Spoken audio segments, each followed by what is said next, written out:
ನ್ಯೂಸ್ಗೆ ಸ್ವಾಗತ. ನಾನು ಪ್ರಿಯಾ. ಈಗ ಹೆಡ್ಲೈನ್ಸ್.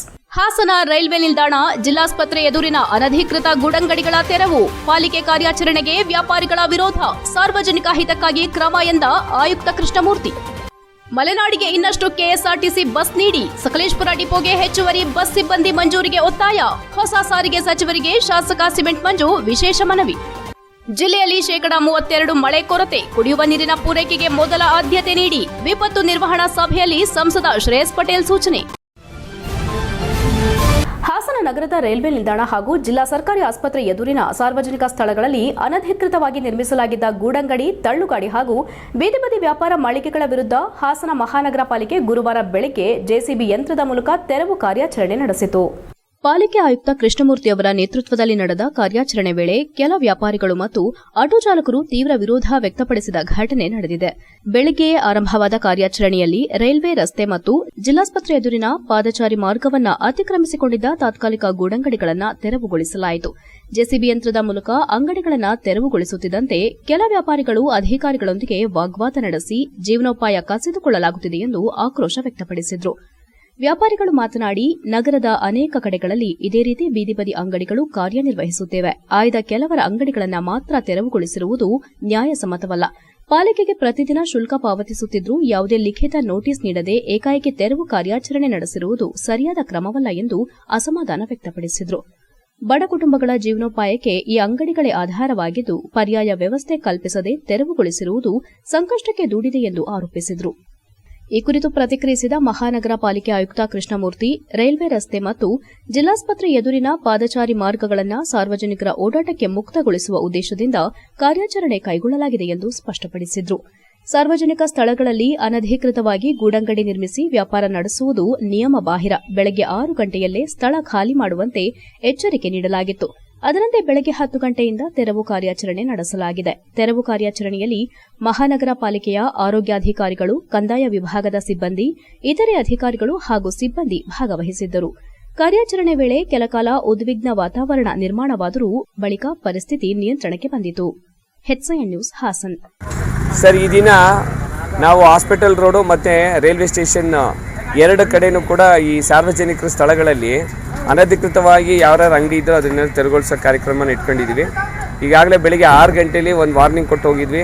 ಎಲ್ಲರೂ ಕೂಡ ಒಂದು 2 ಅವರಲ್ಲಿ ಇದನ್ನೆಲ್ಲ ತೆರವುಗೊಳಿಸಬೇಕು ಅಂತ. ಈಗ ಅದ್ರ ಪ್ರಕಾರ 6 ಗಂಟೆಯಿಂದ ಒಂದು 10 ಗಂಟೆವರೆಗೂ ಸುಮ್ಮನೆ ಇದ್ವಿ. ಈಗ ಯಾರು ತೆರವುಗೊಳಿಸದೇ ಇರೋದ್ರಿಂದ ಇದನ್ನೆಲ್ಲ ತೆರವುಗೊಳಿಸ್ತಾ ಇದ್ವಿ. ಮುಖ್ಯ ಉದ್ದೇಶ ಏನಂದರೆ ಸರ್, ಇದು ಹಾಸ್ಪಿಟ್ಲ್ ಎದುರುಗಡೆ ಇದೆ. ಸಾರ್ವಜನಿಕರು ಇಲ್ಲಿ ಬಂದು ಊಟ ತಿಂಡಿ ಅದನ್ನೆಲ್ಲ ಮಾಡ್ತಾಯಿದ್ರು. ಮಾಡೋವಂಥ ಸಂದರ್ಭದಲ್ಲಿ ಸ್ವಚ್ಛತೆಯನ್ನು ಕಾಪಾಡ್ಕೋಬೇಕಾಗಿರೋದು ಅವ್ರ ಕರ್ತವ್ಯ ಇರ್ತದೆ ಸರ್. ಯಾರು ಸ್ವಚ್ಛತೆಯನ್ನು ಕಾಪಾಡ್ಕೊಂಡಿಲ್ಲ. ಮತ್ತು ಇದು ಸಾರ್ವಜನಿಕರು ಓಡಾಡೋವಂಥ ಸ್ಥಳ. ಈ ಸ್ಥಳಗಳಲ್ಲಿ ನಾವು ಸ್ವಚ್ಛತೆ ಕಾಪಾಡ್ಕೊಳ್ಳಿಲ್ಲ ಅಂದರೆ ಭಾಳ ಕಷ್ಟ ಆಗುತ್ತೆ. ಹಾಗಾಗಿ ಹಂತವಾಗಿ ಮಹಾನಗರ ಪಾಲಿಕೆ ವ್ಯಾಪ್ತಿಯಲ್ಲಿ ಎಲ್ಲೆಲ್ಲಿ ಈ ರೀತಿಯಾಗಿ ಅನಧಿಕೃತ ಅಂಗಡಿಗಳನ್ನ ಅಥವಾ ಬೀದಿ ಬದಿಯಲ್ಲಿ ಸ್ವಚ್ಛತೆಯನ್ನು ಕಾಪಾಡೋದ್ರಲ್ಲಿ ಇಟ್ಕೊಂಡಿರ್ತಾರೆ, ಅವ್ರನ್ನ ತೆರವುಗೊಳಿಸುವಂಥದ್ದು ನಮ್ಮ ಮುಖ್ಯ ಉದ್ದೇಶ. ಸರ್, ಈಗ ಮಾಡ್ತಾನೇ ಇದ್ದೀವಿ, ಅಂಥದ್ದು ಮಾಡ್ತಾ ಇದ್ದೀವಿ ಸರ್. ಮೊನ್ನೆ 1-2 ದಿನ ಮುಂಚೆ BM ರಸ್ತೆಯಲ್ಲಿ ಅಣ್ಣನವ್ರನ್ನ ಒಂದು 4-5 ಜನ ತೆಗ್ಸಿದ್ವಿ. ಈಗ ಇವತ್ತು ರೈಲ್ವೆ ಸ್ಟೇಷನ್ ಮತ್ತು ಹಾಸ್ಪಿಟ್ಲ್ ಮುಂದ್ಗಡೆ ಇಟ್ಕೊಂಡಿದ್ದೀವಿ. ಕ್ರಮೇಣವಾಗಿ ಎಲ್ಲೆಲ್ಲಿ ಕಂಪ್ಲೇಂಟ್ ಬರುತ್ತೋ ಅಲ್ಲೆಲ್ಲ ಅಟೆಂಡ್ ಮಾಡ್ತೀವಿ. ಮಲೆನಾಡಿನ ಭೌಗೋಳಿಕ ವೈಶಿಷ್ಟ್ಯ ಹಾಗೂ ದಿನದಿಂದ ದಿನಕ್ಕೆ ಹೆಚ್ಚುತ್ತಿರುವ ಪ್ರಯಾಣಿಕರ ಸಂಖ್ಯೆಯನ್ನು ಗಮನದಲ್ಲಿಟ್ಟುಕೊಂಡು ಸಕಲೇಶಪುರ ಕೆಎಸ್ಆರ್ಟಿಸಿ ಡಿಪೋ ಹೆಚ್ಚಿನ ಸಂಖ್ಯೆಯಲ್ಲಿ ಹೊಸ ಬಸ್ಗಳು ಮತ್ತು ಅಗತ್ಯ ಸಿಬ್ಬಂದಿಯನ್ನು ಮಂಜೂರು ಮಾಡಬೇಕೆಂದು ಶಾಸಕ ಸಿಮೆಂಟ್ ಮಂಜು ಸರ್ಕಾರವನ್ನು ಆಗ್ರಹಿಸಿದ್ದಾರೆ. ಈ ಕುರಿತು ಮಾತನಾಡಿದ ಅವರು, ಸಕಲೇಶಪುರವು ರಾಜ್ಯದ ಪ್ರಮುಖ ಮಲೆನಾಡು ತಾಲೂಕುಗಳಲ್ಲಿ ಒಂದಾಗಿದ್ದು ವಿಶಾಲ ವ್ಯಾಪ್ತಿಯನ್ನು ಹೊಂದಿದೆ. ಅನೇಕ ಗ್ರಾಮಗಳು ಅರಣ್ಯ ಪ್ರದೇಶದಲ್ಲಿರುವುದರಿಂದ ಹಾಗೂ ಆನೆ ಹಾವಳಿ ಹೆಚ್ಚಿರುವ ಕಾರಣ ಸಾರ್ವಜನಿಕರು ಸುರಕ್ಷಿತ ಸಂಚಾರಕ್ಕಾಗಿ ಕೆಎಸ್ಆರ್ಟಿಸಿ ಬಸ್ ಸೇವೆಯನ್ನೇ ಹೆಚ್ಚಾಗಿ ಅವಲಂಬಿಸಿದ್ದಾರೆ ಎಂದರು. ಈ ಹಿಂದೆ ಸಲ್ಲಿಸಿದ ಮನವಿಗೆ ಸ್ಪಂದಿಸಿ ಸಕಲೇಶಪುರ ಡಿಪೋಗೆ 2 ಬಸ್ಗಳನ್ನು ಮಂಜೂರು ಮಾಡಿರುವುದು ಸ್ವಾಗತಾರ್ಹ. ಆದರೆ ಇಂದಿನ ಬೇಡಿಕೆಗೆ ಅದು ಸಾಕಾಗುವುದಿಲ್ಲ. ಹೆಚ್ಚುತ್ತಿರುವ ಪ್ರಯಾಣಿಕರ ಸಂಖ್ಯೆಯನ್ನು ಗಮನಿಸಿ ಇನ್ನಷ್ಟು ಹೊಸ ಬಸ್ಗಳನ್ನು ಮಂಜೂರು ಮಾಡುವುದು ಅಗತ್ಯವಾಗಿದೆ ಎಂದರು. ಶಕ್ತಿ ಯೋಜನೆ ಜಾರಿಯಾದ ಬಳಿಕ ಮಹಿಳೆಯರು ಸೇರಿದಂತೆ ಸಾರ್ವಜನಿಕರ ಬಸ್ ಪ್ರಯಾಣದ ಪ್ರಮಾಣ ಗಣನೀಯವಾಗಿ ಹೆಚ್ಚಿದೆ. ಇದರಿಂದ ಹಲವು ಮಾರ್ಗಗಳಲ್ಲಿ ಹೆಚ್ಚುವರಿ ಬಸ್ಗಳ ಅವಶ್ಯಕತೆ ಕಂಡುಬಂದಿದೆ. ಗ್ರಾಮೀಣ ಪ್ರದೇಶಗಳಿಗೆ ಹೆಚ್ಚು ಬಸ್ಗಳನ್ನು ಒದಗಿಸಿದರೆ ಸಾರ್ವಜನಿಕರ ಸಂಚಾರ ಮತ್ತಷ್ಟು ಸುಗಮವಾಗಲಿದೆ ಎಂದರು. ಸಕಲೇಶಪುರ ಡಿಪೋದಲ್ಲಿ ಚಾಲಕರು, ನಿರ್ವಾಹಕರು ಮತ್ತು ತಾಂತ್ರಿಕ ಸಿಬ್ಬಂದಿಯ ಕೊರತೆಯೂ ಇದೆ. ಅಗತ್ಯ ಸಿಬ್ಬಂದಿಯನ್ನ ನೇಮಕ ಮಾಡಿದರೆ ಕೆಎಸ್ಆರ್ಟಿಸಿ ಸಿಬ್ಬಂದಿ ಇನ್ನಷ್ಟು ಪರಿಣಾಮಕಾರಿಯಾಗಿ ಸೇವೆ ಸಲ್ಲಿಸಲು ಸಾಧ್ಯವಾಗುತ್ತದೆ. ಸರ್ಕಾರ ಈ ನಿಟ್ಟಿನಲ್ಲಿ ಶೀಘ್ರ ಕ್ರಮ ಕೈಗೊಳ್ಳಬೇಕೆಂದು ಒತ್ತಾಯಿಸಿದರು. ರಾಜ್ಯದಲ್ಲಿ ಹೊಸ ಸಾರಿಗೆ ಸಚಿವರು ಅಧಿಕಾರ ವಹಿಸಿಕೊಂಡಿರುವ ಹಿನ್ನೆಲೆ ಅವರಿಗೆ ವಿಶೇಷ ಮನವಿ ಸಲ್ಲಿಸಲಾಗುವುದು. ಮಲೆನಾಡಿನ ಜನರ ಅಗತ್ಯತೆಗೆ ಆದ್ಯತೆ ನೀಡಿ ಸಕಲೇಶಪುರ ಡಿಪೋಗೆ ಹೆಚ್ಚಿನ ಸಂಖ್ಯೆಯಲ್ಲಿ ಹೊಸ ಬಸ್ಗಳು ಮತ್ತು ಸಿಬ್ಬಂದಿಗಳನ್ನು ಮಂಜೂರು ಮಾಡುವ ಮೂಲಕ ಸಾರ್ವಜನಿಕರ ಸಾರಿಗೆ ಸಮಸ್ಯೆಗೆ ಶಾಶ್ವತ ಪರಿಹಾರ ಕಲ್ಪಿಸಬೇಕೆಂದು ಶಾಸಕ ಸಿಮೆಂಟ್ ಮಂಜು ಆಗ್ರಹಿಸಿದರು. ಈ ಸಂದರ್ಭದಲ್ಲಿ ಸಕಲೇಶಪುರ ಕೆಎಸ್ಆರ್ಟಿಸಿ ಘಟಕ ವ್ಯವಸ್ಥಾಪಕ ಸುಧೀರ್, ತಾಲೂಕು ಬಿಜೆಪಿ ಅಧ್ಯಕ್ಷ ಒಳಲಹಳ್ಳಿ ಅಶ್ವಥ್, ಜಿಲ್ಲಾ ಬಿಜೆಪಿ ಪ್ರಧಾನ ಕಾರ್ಯದರ್ಶಿ ರಾಜ್ಕುಮಾರ್, ತಾಲೂಕು ಕಾರ್ಯದರ್ಶಿ ಅಗ್ನಿ ಸೋಮಶೇಖರ್, ಮುಖಂಡರಾದ ಷಣ್ಮುಖ, ಪ್ರಸನ್ನ ಕುಣಿಗಲ್ ಸೇರಿದಂತೆ ಮುಂತಾದವರು ಉಪಸ್ಥಿತರಿದ್ದರು. HIN news Sakleshpur. ಸಕಲೇಶಪುರ ತಾಲೂಕು ಸಕಲೇಶಪುರ ಘಟಕಕ್ಕೆ ಅಂದರೆ ವಿಭಾಗಕ್ಕೆ ಚಿಕ್ಕಮಗಳೂರು ವಿಭಾಗ ಸಕಲೇಶಪುರ ಡಿಪೋಗೆ ನಾನು ಇನ್ನೂ 10 ಬಸ್ಗಳು ಬೇಕು ಅಂತಕ್ಕಂಥ ಪತ್ರವನ್ನು ಕೊಟ್ಟಿದ್ದು. ಅಂದರೆ ಸಾರಿಗೆ ಸಚಿವರು 2 ಬಸ್ಸನ್ನು ನಮ್ಮ ಡಿಪೋಗೆ ಕೊಡ್ತಕ್ಕಂಥ ಕೆಲಸವನ್ನು ಮಾಡಿದ್ದಾರೆ. ಸಕಲೇಶಪುರ ವಿಸ್ತೀರ್ಣದಲ್ಲೂ ಕೂಡ ತುಂಬ ದೊಡ್ಡ ತಾಲೂಕು, ಮಲೆನಾಡು ಭಾಗ ಆಗಿದೆ ಮತ್ತು ಆನೆ ಹಾವಳಿನೂ ಕೂಡ ಹೆಚ್ಚಾಗಿರೋದ್ರಿಂದ ಇನ್ನೂ ಹೆಚ್ಚಿನ ಸಂಖ್ಯೆಯಲ್ಲಿ ಹೊಸ ಬಸ್ಗಳನ್ನ ಕೊಡಬೇಕು ಅಂತಕ್ಕಂಥದ್ದು ಈ ಮೂಲಕ ಮನವಿಯನ್ನು ಮಾಡ್ತಾ, ಅದರ ಜೊತೆಗೆ ಇತ್ತೀಚಿನ ದಿನಗಳಲ್ಲಿ ಬಸ್ಸಿನಲ್ಲಿ ಪ್ರಯಾಣ ಮಾಡ್ತಕ್ಕಂಥ ಮಹಿಳೆಯರು ಇರ್ಬೋದು, ಪುರುಷರ ಸಂಖ್ಯೆನೂ ಕೂಡ ಹೆಚ್ಚಾಗಿರೋದ್ರಿಂದ ಈ ಭಾಗಕ್ಕೆ ಹೆಚ್ಚಿನ ಒತ್ತನ್ನು ಕೊಟ್ಟು ಸಾರಿಗೆ ಬಸ್ಸಿನಲ್ಲಿ ಏನು ಪ್ರಯಾಣವನ್ನು ಬೆಳೆಸ್ತಾರೆ, ಪ್ರಯಾಣಿಕರ ಹಿತದೃಷ್ಟಿಯಿಂದ ಇನ್ನಷ್ಟು ಹೆಚ್ಚು ಬಸ್ಗಳನ್ನ ಕೊಡಬೇಕು. ಅದೇ ರೀತಿ ಬಹುಮುಖ್ಯವಾಗಿ ಈ ಭಾಗದಲ್ಲಿ ಸೇವೆ ಮಾಡಲಿಕ್ಕೆ ಇನ್ನಷ್ಟು. ಹೆಚ್ಐಎನ್ ನ್ಯೂಸ್ನಲ್ಲಿ ಈಗ ಒಂದು ಪುಟ್ಟ ಬ್ರೇಕ್. ಓ ರಮೇಶ, ಹಾಯ್ ಸುರೇಶ, ನೀನೇನೋ ಇಲ್ಲಿ? ನನ್ ಮಗನ್ನ PU ಜೊತೆಗೆ CA ಮಾಡ್ಸೋಣ ಅಂದ್ರೆ ನನ್ನ ಮಗ ಸ್ಪೋರ್ಟ್ಸ್ ಕಲ್ಚರಲ್ಸ್ ಅಂತಿದ್ದಾನೆ. ಏನ್ ಮಾಡೋದು? ಅದಕ್ಕೆ ಟೆನ್ಷನ್. ಡೈರೆಕ್ಟ್ ಆಗಿ ಕರ್ಕೊಂಡು ಹೋಗಿ ಪ್ರತಿ ಸಲ 100% ರಿಸಲ್ಟ್ ತಗೋತಿರೋ ನಮ್ಮ ಸೆಂಟ್ರಲ್ ಕಾಮರ್ಸ್ ಕಾಲೇಜ್ಗೆ ಸೇರ್ಸು. ಅಲ್ಲಿ ಪ್ರತಿ ವರ್ಷ ಸ್ಟೇಟ್ ರ್ಯಾಂಕ್ಸ್ ಹಾಗೆ ಜಿಲ್ಲೆಗೆ ಫಸ್ಟ್ ರ್ಯಾಂಕ್ ತಗೊಳ್ಳೋ ಜೊತೆಗೆ CA, CS ಗೆ ಕೋಚಿಂಗ್ ಕೊಟ್ಟು ಒಳ್ಳೆ ರಿಸಲ್ಟ್ ಕೊಡ್ತಿರೋ ಜಿಲ್ಲೆಯ ನಂಬರ್ 1 ಕಾಮರ್ಸ್ ಕಾಲೇಜು. ಅಲ್ಲ, CA ಕೇಳಿದೀನಿ, CS ಅಂದ್ರೆ ಕಂಪನಿ ಸೆಕ್ರೆಟರಿ ಅಂತ. ಅದು CA ತರನೇ ಪ್ರೊಫೆಷನಲ್ ಕೋರ್ಸು. ಇಡೀ ಜಿಲ್ಲೆಯಲ್ಲಿ CS ಗೆ ಕೋಚಿಂಗ್ ಕೊಡ್ತಿರೋದು ಇದೊಂದೇ ಕಾಲೇಜು. ಜೊತೆಗೆ PU, ಡಿಗ್ರಿ ಎಲ್ಲ ಸ್ಟೂಡೆಂಟ್ಸ್ ಗೂ advance Excel, SAP, Tally, power BI ತರ ಆಡ್ ಆನ್ ಕೋರ್ಸ್ ಗಳು ಇವೆ. ಇಷ್ಟೇ ಅಲ್ಲಪ್ಪ, ಡಿಗ್ರಿ ಸ್ಟೂಡೆಂಟ್ಸ್ ಗೆ ಪ್ಲೇಸ್ಮೆಂಟ್ ಟ್ರೈನಿಂಗ್ ಕೊಟ್ಟು ಕ್ಯಾಂಪಸ್ ಇಂಟರ್ವ್ಯೂ ಮಾಡಿಸ್ತಾರೆ. ಮತ್ತೆ ಪ್ರತಿ ವರ್ಷ ಕಾಲೇಜಿನ 50 ರಿಂದ 60 ವಿದ್ಯಾರ್ಥಿಗಳು ಒಳ್ಳೊಳ್ಳೆ ಕಂಪನಿಗೆ ಸೆಲೆಕ್ಟ್ ಆಗ್ತಿದ್ದಾರೆ. ಜೊತೆಗೆ ಸ್ಪೋರ್ಟ್ಸ್ ನಲ್ಲಿ ಈ ಕಾಲೇಜ್ ನ ಮಕ್ಕಳು ಸ್ಟೇಟ್ ಮತ್ತೆ ನ್ಯಾಷನಲ್ಸ್ ಗೂ ಹೋಗ್ತಾರೆ. ಕಲ್ಚರಲ್ಸ್ ಗೆ ಟ್ಯಾಲೆಂಟ್ ಹಂಟ್ ಅಂತ ಹಬ್ಬನೇ ಮಾಡ್ತಾರೆ. ಹಾಗಾದ್ರೆ ಕಾಮರ್ಸ್ ಮಕ್ಕಳಿಗೆ ಬೇಕಿರೋ A to Z ಇದೊಂದೇ ಕಾಲೇಜ್ ನಲ್ಲಿ ಸಿಗುತ್ತೆ ಅಂತ ಆಯ್ತು. ಹೌದು, ಹುಡುಗರಿಗೂ ಹುಡುಗಿಯರಿಗೂ ಪ್ರತ್ಯೇಕ ಹಾಸ್ಟೆಲ್ ವ್ಯವಸ್ಥೆ ಕೂಡ ಇದೆ. ಅದೇ ನಮ್ಮ ಸೆಂಟ್ರಲ್ ಕಾಮರ್ಸ್ ಕಾಲೇಜ್. ಪ್ರವೇಶಾತಿಗಾಗಿ ಸಂಪರ್ಕಿಸಿ central commerce PU college, Saibaba temple ಎದುರು, ಸಾಲಗಾಮಿ ರಸ್ತೆ, Hassan. Central commerce degree college, Salagami ರಸ್ತೆ, ಹಾಸನ. ದೂರವಾಣಿ ಸಂಖ್ಯೆ 9916141544 ಮತ್ತು 9902301522.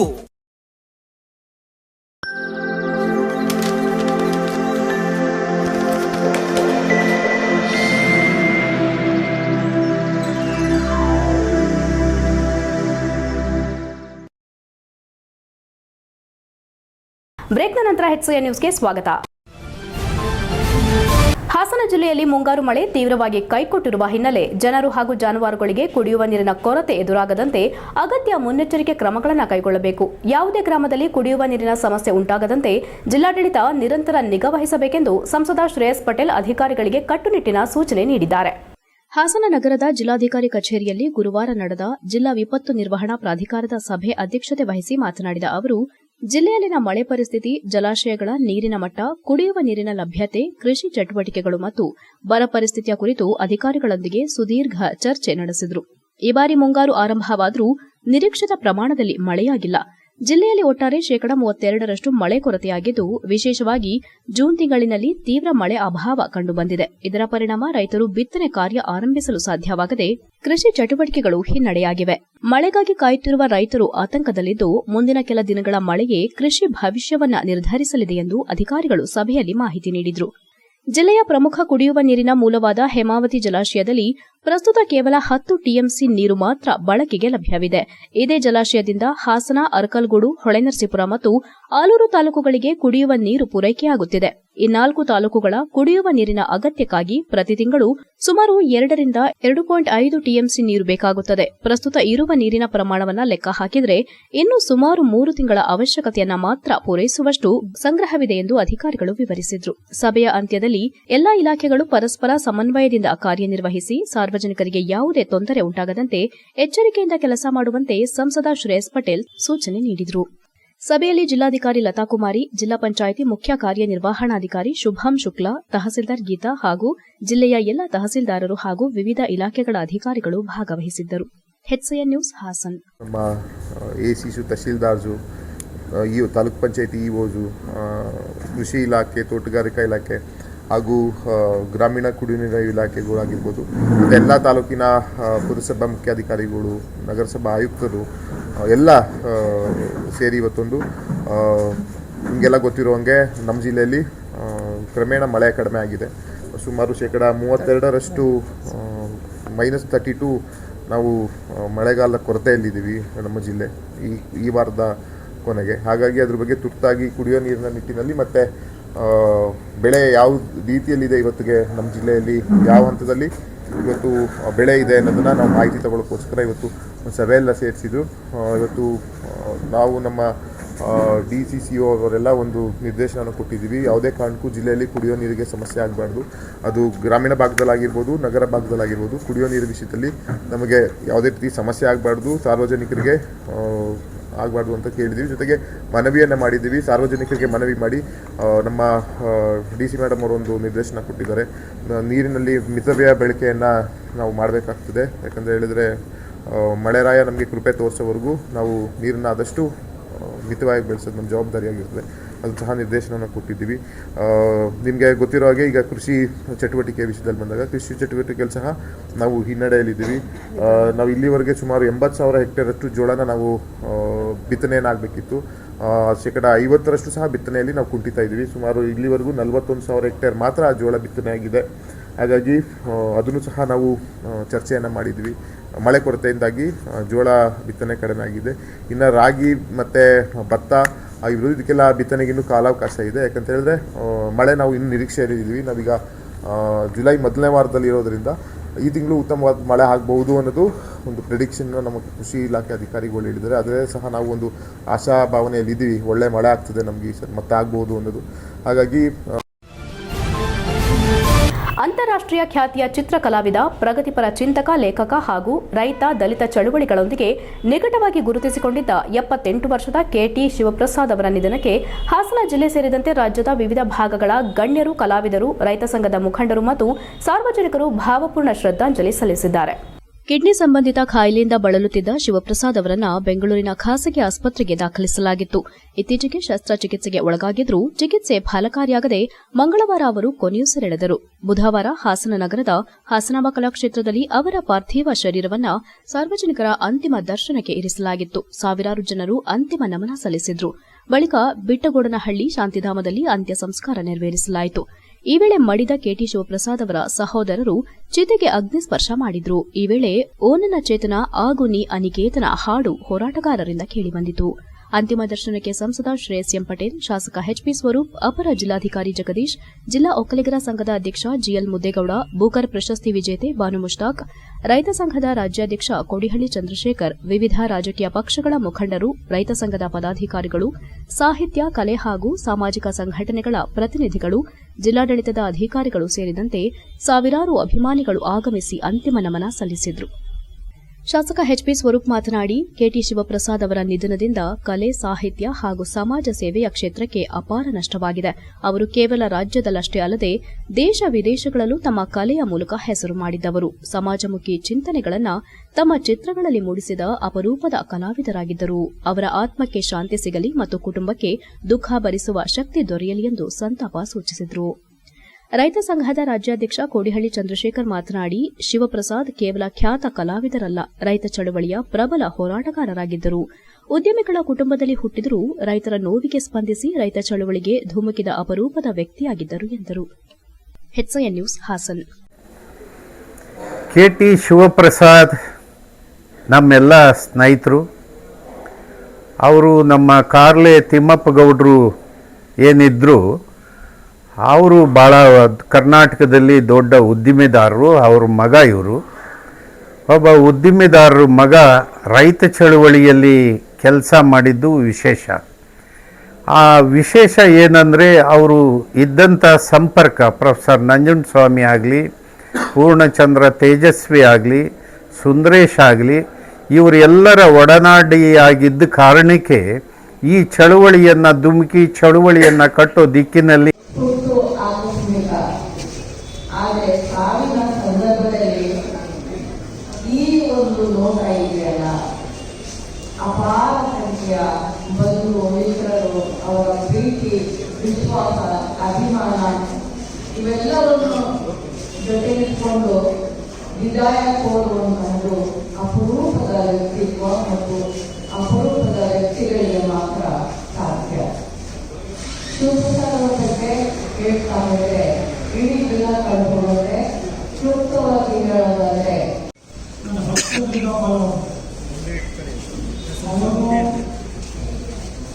ತಂದೆಯವ್ರಿಗೂ ಇವತ್ತು ನಾನೇನಾದ್ರು ಬೆಳವಣಿಗೆ ಆಗಿದ್ರೆ ಅವ್ರ ತಂದೆಯವರೇ ಕಾರಣ. ಇದನ್ನು ನನ್ನ ಜೀವನದಲ್ಲಿ ಮರೆಯಾಗಿಲ್ಲ. KT ಶಿವಪ್ರಸಾದ್ ಯಾವಾಗಲೂ ಕೂಡ ಬಡವರ ಕಂಡ್ರೆ, ಕಷ್ಟದವರ ಕಂಡ್ರೆ ಯಾವಾಗ ಕರುಣೆ ಇಟ್ಕೊಂಡಿದ್ದು. ಅವರ ಇಡೀ ಜೀವನದಲ್ಲಿ ಹುಟ್ಟಿನಲ್ಲಿ ಹೋರಾಟಗಾರರು ಆದಂಥ ಶಿವಪ್ರಸಾದ್ ಅವರು ಇಂದು ನಮ್ಮನ್ನು ಅಲ್ಲಿದ್ದಾರೆ. ಇವರ ಸೇವೆ ಸಾಹಿತ್ಯ ಕ್ಷೇತ್ರದಲ್ಲಿ ಅಪಾರವಾದದ್ದು, ಇವರ ಬಗ್ಗೆ ಅಪಾರವಾದದ್ದು. ಇವರು ಈ ಹಿಂದೆ ಲಲಿತಕಲಾ ಅಕಾಡೆಮಿಯ ಅಧ್ಯಕ್ಷರು ಕೂಡ ಆಗಿದ್ದರು ಹಾಗೂ ರಾಜ್ಯದ ಅತ್ಯುನ್ನತ ಪ್ರಶಸ್ತಿಯಾದ ರಾಜ್ಯೋತ್ಸವ ಪ್ರಶಸ್ತಿಯೂ ಕೂಡ ಭಾಜನರಾಗಿದ್ದಾರೆ. ಹಾಸನ ಜಿಲ್ಲೆಯ ಒಂದು ಗರಿಮೆಯವರು. ಅವರು ಸಾಕಷ್ಟು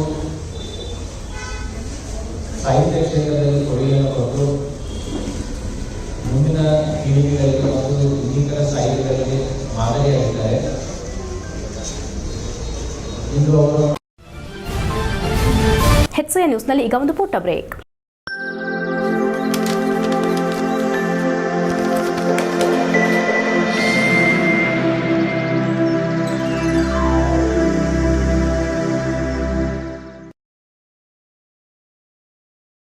ಬ್ರೇಕ್ನ ನಂತರ HCN ನ್ಯೂಸ್ಗೆ ಸ್ವಾಗತ. ಸಕಲೇಶಪುರ ನಗರ ಭಾಗದಲ್ಲಿ ಗೋಮಾಂಸ ಮಾರಾಟ ಅಡ್ಡೆಗಳು ದಿನದಿಂದ ದಿನಕ್ಕೆ ಹೆಚ್ಚುತ್ತಲೇ ಇದ್ದು, ಬುಧವಾರ ಮಧ್ಯಾಹ್ನ ಸಮಯದಲ್ಲಿ ಹಿಂದೂ ಹಿತರಕ್ಷಣಾ ವೇದಿಕೆ ಕಾರ್ಯಕರ್ತರು ನೀಡಿದ ಮಾಹಿತಿ ಆಧರಿಸಿ ಸಕಲೇಶಪುರ ನಗರ ಠಾಣೆ ಪೊಲೀಸರು ದಾಳಿ ನಡೆಸಿದ್ದಾರೆ. ಆಜಾದ್ ರಸ್ತೆಯಲ್ಲಿ ಸ್ಟಾರ್ ಅಲ್ಯೂಮಿನಿಯಂ ಎಂದು ನಾಮಫಲಕ ಹಾಕಿದ ಗ್ಯಾರೇಜ್ ಶೆಡ್ ಒಳಗೆ ಮೀನಿನ ಬಾಕ್ಸ್ ಒಳಗೆ ಅಂದಾಜು 30 ಕೆಜಿಯಷ್ಟು ಪ್ಯಾಕೆಟ್ ಮಾಡಿಟ್ಟಿದ್ದ ಗೋಮಾಂಸ ಪತ್ತೆಯಾಗಿದೆ. ಸ್ಥಳಕ್ಕೆ ಪಶು ವೈದ್ಯಕೀಯ ಸಿಬ್ಬಂದಿಗಳನ್ನು ಕರೆಸಿಕೊಂಡು ಗೋಮಾಂಸ ಎಂದು ಖಚಿತಪಡಿಸಿಕೊಂಡು ಸ್ಥಳ ಮಹಜರು ನಡೆಸಿ ಪ್ರಕರಣ ದಾಖಲಿಸಿಕೊಂಡು ತನಿಖೆ ನಡೆಸುತ್ತಿದ್ದಾರೆ. HCN news Sakleshpur. ಪ್ರವಾಸಿ ಹಾಗೂ ಐತಿಹಾಸಿಕ ಪಟ್ಟಣವಾದ ಬೇಲೂರನ್ನ ಗುಡಿಸಲು ಮುಕ್ತಗೊಳಿಸುವ ಉದ್ದೇಶದಿಂದ 64ಕ್ಕೂ ಹೆಚ್ಚು ಗುಡಿಸಲು ನಿವಾಸಿಗಳಿಗೆ ನಿವೇಶನ ಹಂಚಿಕೆ ಮಾಡಲು ಸರ್ಕಾರ ಸಿದ್ಧತೆ ನಡೆಸಿದ್ದರೂ ಕೆಲವು ಅಧಿಕಾರಿಗಳು ಭೂಗಳ್ಳರೊಂದಿಗೆ ಕೈಜೋಡಿಸಿ ಯೋಜನೆಗೆ ಅಡ್ಡಿಪಡಿಸುತ್ತಿದ್ದಾರೆ ಎಂದು ಬೇಲೂರು ಶಾಸಕ HK ಸುರೇಶ್ ಗಂಭೀರವಾಗಿ ಆರೋಪಿಸಿದ್ದಾರೆ. ಬೇಲೂರು ಪಟ್ಟಣದ ಪುರಸಭೆ ವೇಲಾಪುರಿ ಸಭಾಂಗಣದಲ್ಲಿ ನಡೆದ ಆಶ್ರಯ ಸಮಿತಿ ಸಭೆಯ ಅಧ್ಯಕ್ಷತೆ ವಹಿಸಿ ಮಾತನಾಡಿದ ಅವರು, ಜೂನಿಯರ್ ಕಾಲೇಜು ಹಿಂಭಾಗದಲ್ಲಿ ಕಳೆದ 3 ದಶಕಗಳಿಂದ ಗುಡಿಸಲು ನಿರ್ಮಿಸಿಕೊಂಡು ವಾಸಿಸುತ್ತಿರುವ ಕುಟುಂಬಗಳಿಂದ ಪಟ್ಟಣದ ಸೌಂದರ್ಯಕ್ಕೆ ಧಕ್ಕೆಯಾಗುತ್ತಿರುವುದರ ಜೊತೆಗೆ ವಿದ್ಯಾರ್ಥಿಗಳ ಕ್ರೀಡಾ ಚಟುವಟಿಕೆಗೂ ತೊಂದರೆಯಾಗುತ್ತಿದೆ ಎಂದರು.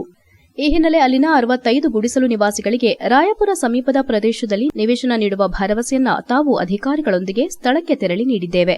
ಆದರೆ ಸಂಬಂಧಪಟ್ಟ ಅಧಿಕಾರಿಗಳು ಮತ್ತು ಇಂಜಿನಿಯರ್ಗಳು ಸರಿಯಾದ ಟೌನ್ ಪ್ಲಾನ್ ರೂಪಿಸುವಲ್ಲಿಯೂ ಅಗತ್ಯ ಮೂಲಸೌಕರ್ಯ ಕಲ್ಪಿಸುವಲ್ಲಿಯೂ ಸಂಪೂರ್ಣ ವಿಫಲರಾಗಿದ್ದಾರೆ ಎಂದು ಅಸಮಾಧಾನ ವ್ಯಕ್ತಪಡಿಸಿದರು. ಕೆಲ ಅಧಿಕಾರಿಗಳು ಭೂಗಳ್ಳರ ಒತ್ತಡಕ್ಕೆ ಮಣಿದು ನಿವೇಶನ ಹಂಚಿಕೆ ಪ್ರಕ್ರಿಯೆಯನ್ನ ವಿಳಂಬಗೊಳಿಸುತ್ತಿದ್ದಾರೆ. ಕಳೆದ 1 ವಾರದಿಂದ ಯಾವುದೇ ಪ್ರಗತಿ ಕಂಡುಬಂದಿಲ್ಲ. ಅಧಿಕಾರಿಗಳು ನೆಪ ಹೇಳದೆ ಜನರಿಗೆ ನೀಡಿರುವ ಭರವಸೆಯನ್ನ ಈಡೇರಿಸುವಂತೆ ಕಾರ್ಯನಿರ್ವಹಿಸಬೇಕು. ಕಥೆ ಕವನ ಬೇಡ, ಕೆಲಸ ಬೇಕೆಂದು ಶಾಸಕರು ಅಧಿಕಾರಿಗಳನ್ನ ತರಾಟೆಗೆ ತೆಗೆದುಕೊಂಡರು. ಸಭೆಯಲ್ಲಿ ಸಮರ್ಪಕ ಮಾಹಿತಿ ನೀಡದ ಪುರಸಭೆ ಇಂಜಿನಿಯರ್ ಮೋಹನ್ ಕುಮಾರ್ ಅವರ ವಿರುದ್ದವೂ ಶಾಸಕರು ಆಕ್ರೋಶ ವ್ಯಕ್ತಪಡಿಸಿದ್ರು. ಅಧಿಕಾರಿಗಳು ದಿಕ್ಕು ತಪ್ಪಿಸುವ ಪ್ರಯತ್ನ ಮಾಡಬಾರದು. ಕಳೆದ 3 ದಶಕಗಳಿಂದ ಗುಡಿಸಲು ಮುಕ್ತಗೊಳಿಸುವ ಹೋರಾಟ ನಡೆಯುತ್ತಿದೆ. ಈಗ ನಿವೇಶನ ನೀಡುವ ಹಂತಕ್ಕೆ ಬಂದಿರುವಾಗ ಯೋಜನೆಗೆ ಅಡ್ಡಿಯಾಗುವುದು ಸರಿಯಲ್ಲ. ಮುಖ್ಯಾಧಿಕಾರಿಗಳು ತ್ವರಿತವಾಗಿ ಕ್ರಮ ಕೈಗೊಳ್ಳಬೇಕು, ಇಲ್ಲವಾದರೆ ಬಡವರ ಆಕ್ರೋಶಕ್ಕೆ ಗುರಿಯಾಗಬೇಕಾಗುತ್ತದೆ ಎಂದು ಎಚ್ಚರಿಸಿದರು. ಈ ಕುರಿತು ಜಿಲ್ಲಾಧಿಕಾರಿಗಳು ಕೂಡಲೇ ಸೂಕ್ತ ತನಿಖೆ ನಡೆಸಿ ಯೋಜನೆ ವಿಳಂಬಕ್ಕೆ ಕಾರಣರಾದವರ ವಿರುದ್ಧ ಕ್ರಮ ಕೈಗೊಳ್ಳಬೇಕೆಂದು ಶಾಸಕರು ಒತ್ತಾಯಿಸಿದರು. ಸಭೆಯಲ್ಲಿ ಪುರಸಭೆ ಅಧ್ಯಕ್ಷ ಅಕ್ರಂ ಶರೀಫ್, ಮುಖ್ಯಾಧಿಕಾರಿ ಬಸವರಾಜ್ ಶಿಗ್ಗಾವಿ, ಆಶ್ರಯ ಸಮಿತಿ ಸದಸ್ಯರಾದ ಹರೀಶ್, ಇಕ್ಬಾಲ್, ಡಿಂಪಲ್ ರಾಣಿ, ನಾಗರಾಜ್ ಸೇರಿದಂತೆ ಹಲವರು ಉಪಸ್ಥಿತರಿದ್ದರು. HCN news, Belur. ವಿಶೇಷವಾಗಿ ಜಾಗದಲ್ಲಿ ನಿರ್ಮಾಣ ಮಾಡತಕ್ಕಂಥ ಲೇಔಟ್ನಲ್ಲಿ ಅಲ್ಲಿರ್ತಕ್ಕಂಥ ಕಾಮಗಾರಿಗಳ ಬಗ್ಗೆ ಕಂಪ್ಲೀಟ್ ಆಗಿದೆ ಅಂತಕ್ಕಂಥದ್ದು ಅದರ ಜೊತೆಯಲ್ಲಿ ಗಳಿತ್ತು, ಅದನ್ನು ಸಹ ಸರಿಪಡಿಸಿ ನೋಟಿಫಿಕೇಶನ್ನ ನಾಳೆ ಪ್ರಕಟಣೆ ಆಗುತ್ತೆ. ಏನು 64 ಫಲಾನುಭವಿಗಳಿದ್ದಾರೆ. ಮೊನ್ನೆ ಹೋಗಿ ಸ್ಥಳದಲ್ಲೇ ಪರಿಶೀಲಿಸಿ ಅವರಿಗೆ ಪೂರ್ವ ತಯಾರಿಯನ್ನು ಮಾಡಿರ್ತಕ್ಕಂಥ ಪಟ್ಟಿಯನ್ನು ಮತ್ತೊಮ್ಮೆ ಪರಿಶೀಲಿಸಿ ಅದನ್ನು ನೋಟಿಫಿಕೇಷನ್ನ ಮಾಡಿ ವಿತಿನ್ 15 ಡೇಸ್ ಟೈಮ್ ಇರುತ್ತೆ. ಆ ಟೈಮ್ ಒಳಗಡೆ ನೋಟಿಫಿಕೇಷನ್ ಅಬ್ಜೆಕ್ಷನ್ ಬಂದರೆ ಯಾವ ರೀತಿ ತೀರ್ಮಾನ ತಗೋಬೇಕು, ಅಬ್ಜೆಕ್ಷನ್ ಇಲ್ಲ ಅಂದರೆ ಯಾವ ರೀತಿ ಮಾಡಬೇಕು ಅಂತಕ್ಕಂಥದ್ದನ್ನು ಇವತ್ತಿನ 15 ದಿವಸದಲ್ಲಿ ಮತ್ತೆ ಒಂದು ಸಭೆಯನ್ನು ಕರೆದು ಲಾಟ್ರಿ ಮುಖಾಂತರ ಈಗಾಗಲೇ ಫೈಲು ಎಲ್ಲದೂ ಸಹ ರೆಡಿಯಾಗಿದೆ.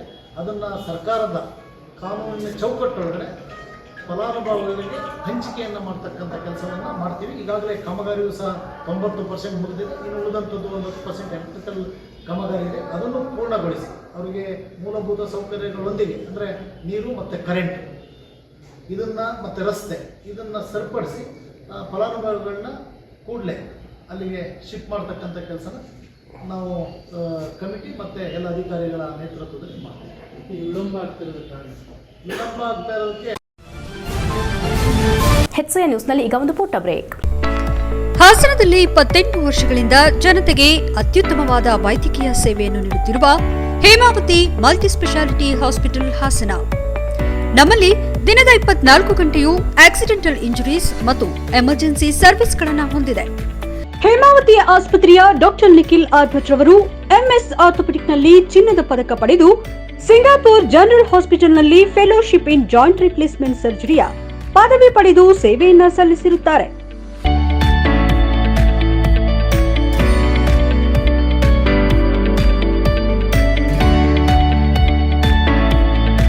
ನಮ್ಮಲ್ಲಿ ಆಂಬ್ಯುಲೆನ್ಸ್ ಸೇವೆಯೂ ಲಭ್ಯ.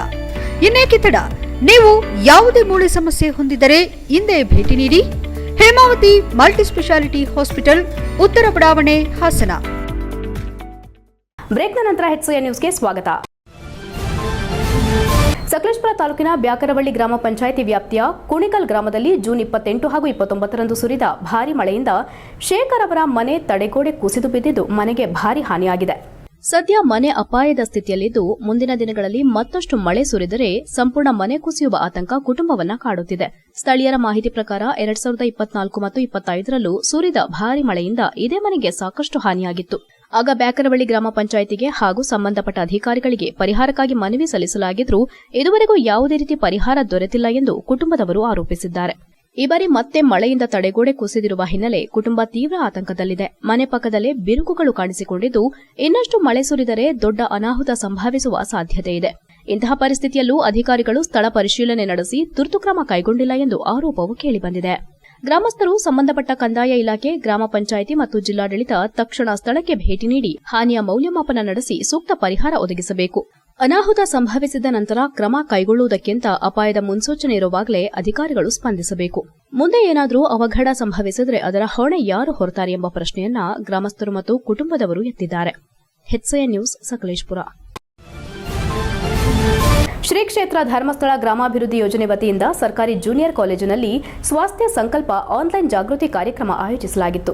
ಕಾರ್ಯಕ್ರಮದಲ್ಲಿ ಮಾತನಾಡಿದ ಶ್ರೀ ಕ್ಷೇತ್ರ ಧರ್ಮಸ್ಥಳ ಗ್ರಾಮಾಭಿವೃದ್ಧಿ ಯೋಜನೆಯ ಜಿಲ್ಲಾ ನಿರ್ದೇಶಕರಾದ ಮಹಾಬಲ ಕುಲಾಲ್, ವಿದ್ಯಾರ್ಥಿಗಳ ಭವಿಷ್ಯ ಅವರ ಕೈಯಲ್ಲಿದ್ದು ಜೀವನದಲ್ಲಿ ಯಶಸ್ಸು ಸಾಧಿಸಲು ಕೇವಲ ಅಂಕ ಮಾತ್ರವಲ್ಲದೆ ಉತ್ತಮ ಸಂಸ್ಕಾರ, ಶಿಸ್ತು ಮತ್ತು ಸನ್ಮಾರ್ಗವೂ ಅಷ್ಟೇ ಮುಖ್ಯ ಎಂದರು. ವಿದ್ಯಾರ್ಥಿಗಳು ಯಾವುದೇ ಕಾರಣಕ್ಕೂ ಮಾದಕ ವಸ್ತುಗಳು ಹಾಗೂ ದುಶ್ಚಟಗಳತ್ತ ಆಕರ್ಷಿತರಾಗಬಾರದು. ಇಂತಹ ಕೆಟ್ಟ ಅಭ್ಯಾಸಗಳು ವ್ಯಕ್ತಿಯ ಭವಿಷ್ಯವನ್ನ ಹಾಳು ಮಾಡೋದ್ರಿಂದ ಅವುಗಳಿಂದ ದೂರವಿರುವ ಸಂಕಲ್ಪ ಮಾಡಬೇಕೆಂದು ಕರೆ ನೀಡಿದ್ರು. ಬೇಲೂರು ಐತಿಹಾಸಿಕ ಹಾಗೂ ಸಾಂಸ್ಕೃತಿಕವಾಗಿ ಹೆಮ್ಮೆಯ ನಾಡಾಗಿದ್ದು ಇಲ್ಲಿನ ವಿದ್ಯಾರ್ಥಿಗಳು ಶಿಕ್ಷಣ, ಸಂಸ್ಕಾರ ಮತ್ತು ಸಾಧನೆಯ ಮೂಲಕ ಬೇಲೂರಿನ ಕೀರ್ತಿಯನ್ನ ಮತ್ತಷ್ಟು ಎತ್ತರಕ್ಕೆ ಕೊಂಡೊಯ್ಯಬೇಕು ಎಂದರು.